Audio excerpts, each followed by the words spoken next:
century, our planet has seen green space gradually disappear for many different reasons. Corporate greed, housing development, and climate change, to name a few. But here in Havering, we're lucky. We officially live in the greenest borough in London because we have got the most green space. See?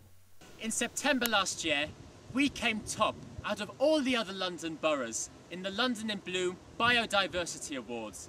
And this place, Hornchurch Country Park, won gold in the Country Park of the Year award. I'm proud of that achievement, and I think we should all be proud. But as residents, we also need to be vigilant. 2 months after we won that award, our council voted to make money by hiring private company Ingerbourne Valley Limited to landscape this park by dumping waste. What are they gonna dump? How much are they gonna dump? And how many lorries are gonna be travelling in and out of the area? This is what concerned resident Sharon Logie wanted to know, so she asked the council. This is how they responded. To date, a planning application has not been received. Therefore, we do not hold the information. Independent Residents Councillor Michael Dion Burton. Well, that was a bolt from the blue, as we had an entire cabinet meeting about it. They have got the information. And he was right. In an embarrassing U-turn, cabinet member Councillor Jeff Starnes apologised on behalf of the authority. We're re-examining Mrs. Logie's Freedom of Information request and have apologised to her for the wording of our initial response. Cabinet member for the Environment, Councillor Barry Tebbert, also chipped in. We have apologised for the wording on our Freedom of Information request, and we have made details of the proposed Ingerbourne Hill extension publicly available where we can. So it turns out there'll be 338,000 cubic metres of waste, and the equivalent of 1 lorry going to the site every 3 minutes. Now in March this year, Romford resident Lorraine Moss asked leader of the council, Councillor Michael White, why his council has been less than open and honest with the people of South Hornchurch. Now, bear in mind, this was less than a month after his council apologised, and the story was in all the local papers. Councillor White told Lorraine, I am not aware of the case you're speaking of. Lorraine went on to ask why resident Sharon Logie received false information to her Freedom of Information request. Councillor White responded, Freedom of Information is costing this council an absolute fortune. It's costing London £3 to £4 million a year. It turns out the Local Government Act was used to stop councillors from disclosing information to their constituents. Some parts of this project are still commercially sensitive, which is why they were excluded from the Cabinet report. This is also why independent resident Councillor Burton told how he was put in an untenable position, facing severe sanctions or even suspension if he told his residents what was going to happen. He said, There's no wonder why people don't trust what the town hall says when things like this happen. What they've said is totally untrue. We're now in a situation where if a resident makes a request for information about something that will have an effect on them, they can't be quite sure as to whether they will be told the truth or not.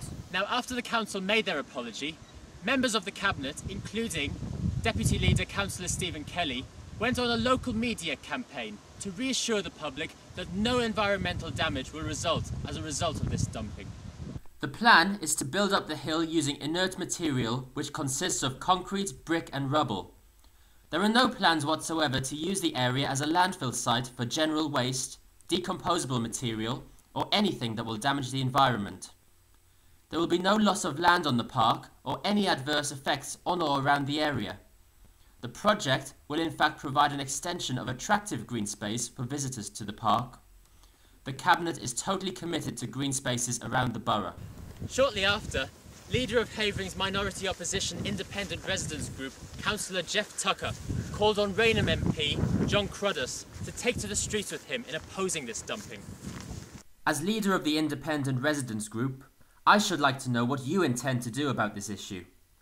I personally intend to unite with the growing number of residents to stand firmly and take to the streets to bring this unjust and unacceptable proposal to the attention of the powers that be, and let them know that this action will not be tolerated anymore in our wards south of the borough. A week later, John Cruddas told Romford recorder readers and Councillor Tucker that while he opposed the decision to dump in this park, he accepted as inevitable the decision, but promised to scrutinise the council every step of the way. I want to reassure all residents, not only in the local area but in the wider borough, that I am completely against the plans to increase the site that already exists. The area is one of the few large green spaces remaining in the borough, and as such, we should be looking to preserve it, not increase any landfill site. It's my understanding that this decision was taken in November last year, and this means it will be virtually impossible to get Havering Council to change its mind. With this in mind, we must continue to monitor and critically assess the council's performance. Now today, as tensions mount between community opposition and the cabinet, a couple of wards north from here, one local resident, writing on the online community forum Angry of Havering, reminded us of a previous waste dumping scheme by Havering Council.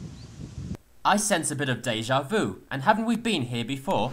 Local Rise Park resident Ian James reminded the forum exactly what happened to Risebridge Golf Course as a result of Havering Council's dealings with another company, which is now dissolved. 1.5 million tonnes of waste soil was dumped legally by the developer on the Parklands course. It's alleged that this soil came from the Olympic site. We were told it was clean and inert. Well, I have my doubts. You just have to walk over there on the waste mountains, and even now you can still see the bricks, concrete and ceramics embedded below your feet. At its height, and over 3 years, 100 lorries a day were dumping on Risebridge. At the last but one Ask the Cabinet, Councillor Kelly admitted the council didn't receive a penny. So leaving aside the ethics of dumping waste in our country park for 1 minute, how can we even trust our local authority to see a return on this investment, when last time we didn't even receive a penny? As I said before in my last video, we need to work together as civil society to improve our borough. And that means holding our elected representatives to account. Residents don't want this dumping to go ahead. The independent residents' councillors, elected by the residents, don't want this waste. The only people who seem to want to dump on this park are Havering Cabinet and Ingerborg Valley Limited. So for these reasons, I want to send a message of solidarity to the residents of South Hornchurch and also the independent residents group on this issue. And I also urge the council to reconsider this move and consider putting people and the environment before profit. If you agree with me, make your voice known to your elected representatives that we're not going to stand by and let our parks become waste dumping grounds just so our council can make a quick buck. You can find out who your representatives are on the Council and Democracy section of the council's website, havering.gov.uk. Havering is a great place to live because it's a green place to live. As our world's resources become ever scarcer, as our climate changes ever faster, and as our green spaces shrink ever smaller, we must ensure that Havering keeps its position as the greenest borough in the world's greatest city.